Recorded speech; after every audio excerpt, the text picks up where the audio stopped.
नियमित कर्ज परतफेड करणाऱ्या शेतकऱ्यांसाठी राज्य शासनाने 50,000 रुपयांपर्यंतची प्रोत्साहन अनुदान योजना घोषित केली असून, जिल्ह्यातील 7,733 शेतकऱ्यांच्या खात्यात 30,47 कोटी रुपये जमा झाले आहेत.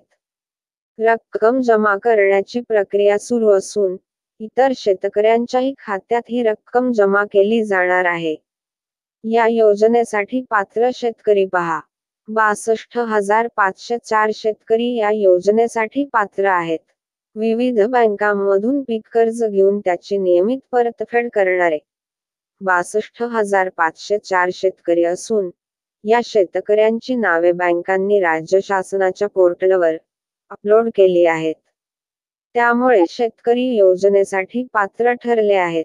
या पात्र शेतकऱ्यांना मिळणार विशिष्ट क्रमांक. नियमित कर्ज परतफेड करणाऱ्या शेतकऱ्यांना प्रोत्साहन अनुदान जमा करण्यासाठी पोर्टलवर यादी अपलोड करावी लागते. ही यादी अपलोड झाल्यानंतर शेतकऱ्यांना विशिष्ट क्रमांक मिळेल. शेतकऱ्यांनी आधार प्रमाणीकरण करून घेतल्यानंतर प्रोत्साहन अनुदान जमा होणार आहे. या योजनेसाठी या शेतकऱ्यांना अपात्र करण्यात आलेले आहेत. अतिवृष्टीग्रस्तांना वगळले. 2018 ते 19 मध्ये राज्यात अतिवृष्टी झाली होती.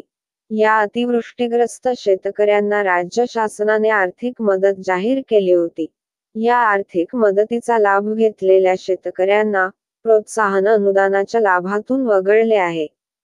नांदेड जिल्ह्यात त्यावेळी अतिवृष्टी झाली नव्हती, परंतु या निर्णयामुळे जिल्ह्यातील अनेक शेतकऱ्यांना फटका बसला आहे.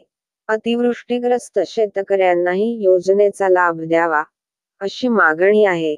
अशाच नवनवीन माहितीकरिता चॅनेलला सबस्क्राईब करून बेल आयकॉन प्रेस करा. धन्यवाद.